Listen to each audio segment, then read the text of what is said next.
doy la bienvenida al Ministerio Caminando Bajo Su Gracia. Soy Humberto Pérez y gracias por acompañarme una vez más. Hoy quiero hacerte una pregunta. ¿Cómo te descubres y te encuentras a ti mismo? Obviamente necesitamos una base escritural de conocimiento, pero ¿en qué te sustentas y te apoyas para tener un conocimiento de quién eres? Vamos a lograr vernos a través de un conocimiento, naturalmente, es así. Hay un conocimiento que es acerca de un proceso para llegar a ser hijos de Dios. Pero hay otro conocimiento que es acerca de la revelación de quienes ya somos, y esto nos lleva a ampliar nuestra mente en la medida que vamos conociendo todo lo que somos en Cristo. A ese conocimiento tiene que ver con el yo soy en Dios. Yo soy en el Dios quien dice quién soy, pero siempre existe el otro conocimiento que está fundamentado en el aún yo no soy, pero llegaré a ser. Yo quiero darte solamente una orientación y invitarte para que tú llegues a tus propias conclusiones. La idea es que tú puedas ver cómo te encuentra Dios, y a continuación tú vas a decidir cómo encontrarte en esta revelación de Dios, bajo la revelación de Dios. ¿Qué dice Dios a los no cristianos? ¿Qué dice esta revelación a los que aún no creen? Voy a ir al libro de Hechos, al capítulo 17, al versículo 24 y luego hasta el 29. Aquí encontramos al apóstol Pablo en el tribunal supremo de los griegos, donde él ha llegado para plantear algo que no es nuevo, sino que ya ha sido traído a ellos. Ellos están conscientes, y siendo un órgano de poder que está establecido para resolver todo asunto final y tomar la última determinación, pues es muy interesante cómo Pablo llega a este lugar y con este tipo de personas, estos jueces, estos magistrados con grande autoridad que han tenido oportunidad de tomar resoluciones en muchos temas, pero este tema ha quedado ahí rezagado. Si bien no es nuevo, entonces Pablo solamente lo va a recordar para ellos, pero va a decirles que ellos realmente ya lo conocen, o al menos conocen parte, así que Pablo está ahí para ayudarles, no para resolver judicialmente, pero sí para resolver qué van a ellos a concluir en su mente respecto de esta revelación. Recordemos que son no creyentes al final, unos cuantos, unos poquitos sí, parece que han entendido y han decidido entonces creer bajo esta revelación. Dice el versículo 24, el Dios que hizo el mundo y todas las cosas que en él hay, siendo Señor del cielo y de la tierra, no habita en templos hechos por manos humanas, ni es honrado por manos de hombres como si necesitase de algo, pues Él es quien da a todos vida y aliento y todas las cosas.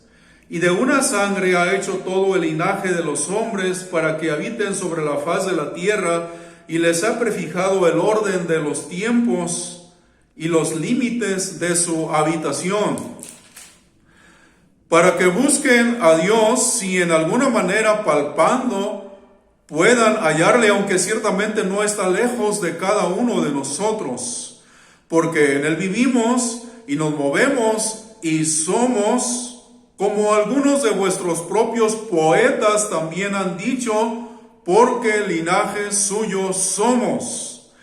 Siendo pues linaje de Dios, no debemos pensar que la divinidad sea semejante a oro o a plata o a piedra, escultura de arte y de imaginación de hombres.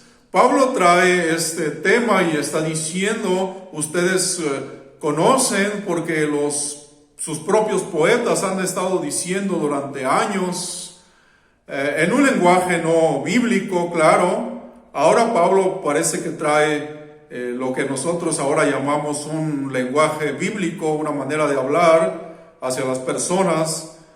Pero los poetas lo han estado hablando también, pero en otro lenguaje que es el lenguaje poético, como puede haber un lenguaje científico, un lenguaje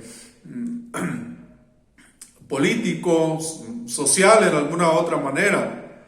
Pero el punto es que Pablo los lleva y los anima a tomar una resolución y a tomar una conclusión en su mente.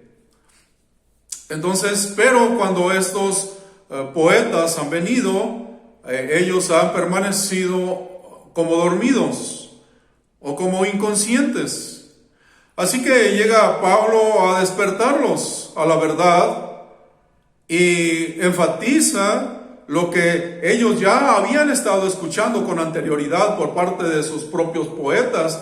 Linaje suyo somos, les dice a estas personas que aún no son creyentes, a estos griegos de renombre.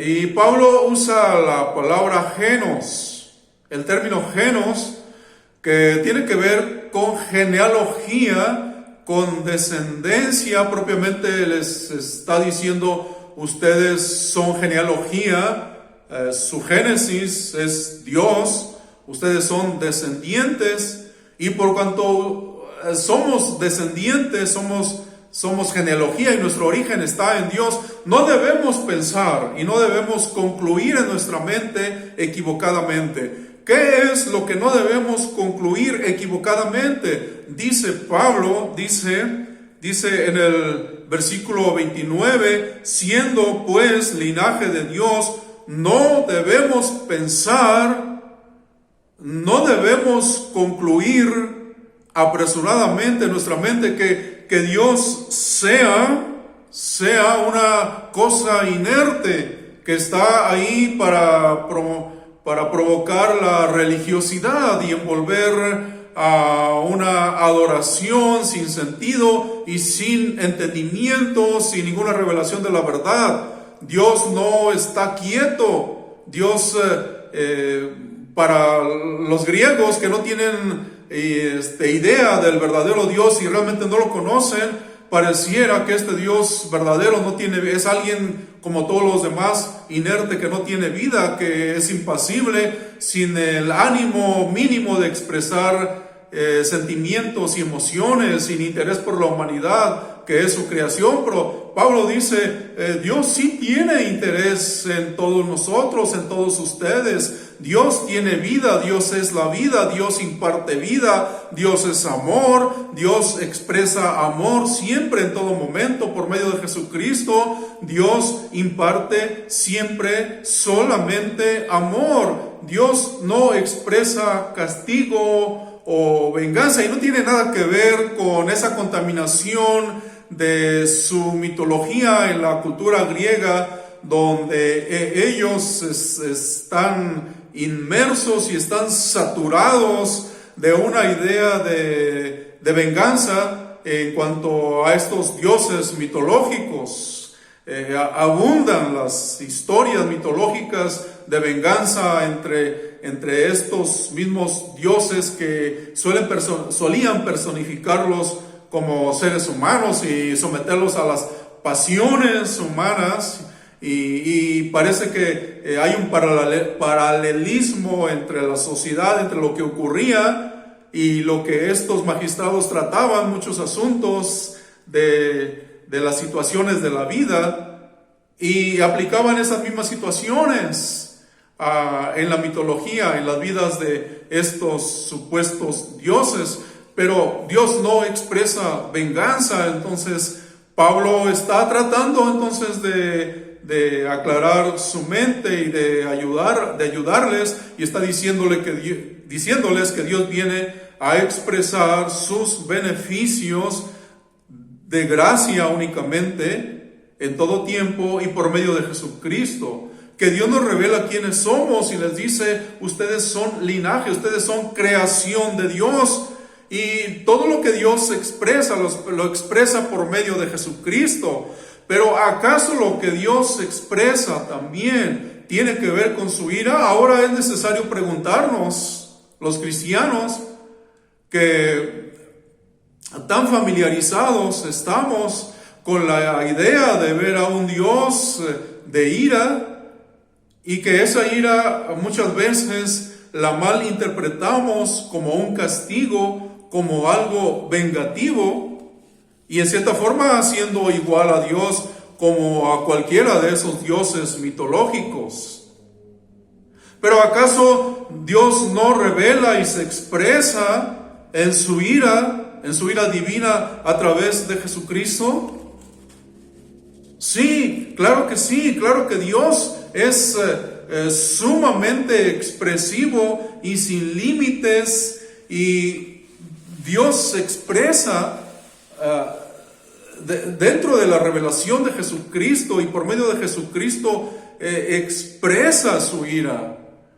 Pero entonces tenemos los dos extremos, que por un lado algunos han llegado a pensar que Dios es inerte, alguien que no tiene la capacidad de expresar sentimientos y emociones, y que el género humano no le interesa, no le importa, pero en realidad el género humano es la creación de Dios. Y el otro extremo es la expresión de la ira, la expresión sin límites, extremadamente sin límites, pero que nosotros sabemos por Jesucristo que esa expresión de la ira siempre viene en gracia, y por cuanto es en gracia, en su gracia, siempre será a favor, no en contra de su linaje, porque linaje suyo somos sus descendientes. Dios es nuestro origen. Entonces, aquí es donde nos apartamos en otro extremo, pero es necesario poder comprender y poder realmente ver cómo es esta ira. Uno de los pasajes que también pertenecen a Pablo, donde expresa esta verdad acerca de la ira de Dios, es en el libro de Romanos, en el capítulo 1, en el versículo 18. Ahí leemos de la siguiente manera: porque la ira de Dios se revela desde el cielo contra toda impiedad e injusticia de los hombres que detienen con injusticia la verdad. Cuando Pablo está hablando de la ira de Dios, usa el término griego orge. Es una pasión desbordante. Parece que Dios se vuelve sumamente violento, y aunque es amor, ese amor viene en un estado furioso, en un estado extremadamente intenso y apasionado. Puede venir todo lo violento y todo lo apasionado y todo lo furioso que tú te puedas imaginar, pero sí necesita quedar claro que nunca va a venir en un sentido punitivo, es decir, que sea castigador o sancionador o disciplinario, en la medida en que nosotros, en la manera más bien como en que nosotros percibimos lo que es la disciplina desde el punto de vista humano, no entendiendo que disciplina es enseñanza, sino disciplina asociándola a esta actividad con castigo, esta acción como algo castigador o vengativo. Recuerda que tú vas a sacar tus propias conclusiones, y estamos reconociendo que la ira de Dios es su pasión violenta, pero es a favor de la humanidad, por cuanto es en gracia, es en amor, no es en contra del ser humano. no es en contra de su creación o descendencia, ya sea para castigo o para venganza. Esta ira de Dios no debe verse como una amenaza sobre aquella persona que rechaza a Dios o que se rehúsa a tomar la verdad y verse en la verdad. Recuerda que tú estás en libertad de encontrarte a ti mismo, pero necesitas una base escritural para hacerlo. Entonces, cuando vamos a Romanos 1:18 y leemos acerca de la ira de Dios y que es descargada, necesitamos ver hacia dónde va dirigida, hacia dónde Dios se dirige en esta pasión violenta.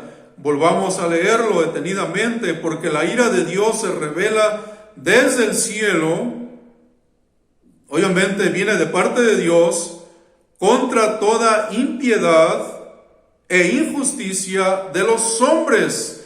Es descargada directamente hacia toda impiedad y hacia toda injusticia que detiene la verdad. El objetivo es que la verdad no se detenga, que la revelación nadie la pueda estorbar, pero no es hacia la persona, sino hacia la injusticia de la persona, en todo caso, hacia la impiedad. No es hacia la persona. Estamos de acuerdo en que Dios no aprueba el mal comportamiento. Estamos de acuerdo también en que lo que nosotros podemos conocer acerca de Dios va a ser a través de Jesucristo, y estamos de acuerdo en que Jesucristo se mostró violento, se mostró sumamente apasionado, pero su intención era actuar a favor de la humanidad, y siempre fue ese su corazón, y su corazón no tenía características duales, que por una parte pudiera mostrar el amor de Dios, ser compasivo, ser misericordioso, pero por otro lado pudiera ser castigador o vengativo. No encontramos eso en Jesucristo, y por lo tanto entonces no vamos a encontrar eso en Dios. La ira de Dios viene entonces no sobre las personas, sino sobre toda impiedad y sobre toda injusticia,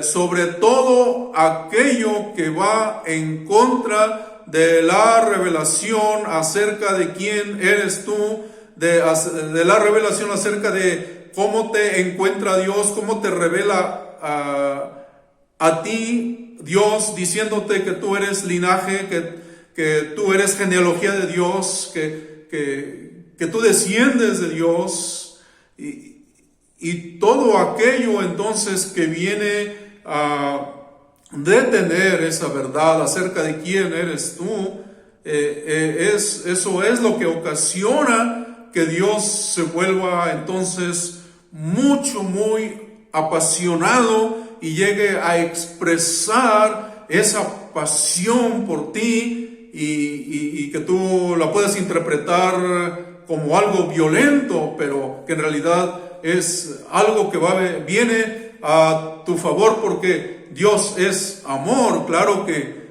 que si hablamos de personas que están llevando un mal comportamiento, eso no le impide a Dios dirigirse a ellos también como su descendencia, y reconocerlos y ser expresivos y tener sentimientos de amor hacia ellos, aunque sabemos que Dios definitivamente no aprueba y no está de acuerdo con todo el daño que causa el mal comportamiento. Pero por otro lado, el buen comportamiento de los cristianos no motiva al amor de Dios, no mueve a Dios para que venga a expresar amor, no lo está motivando. Es totalmente al revés. Dios se revela para que nosotros podamos ser motivados por Dios, y la única manera de motivarnos es a través de su amor, que es su esencia, y Dios no es algo diferente a amor, aunque expresa ira, pero es una expresión de su amor a favor de toda la humanidad.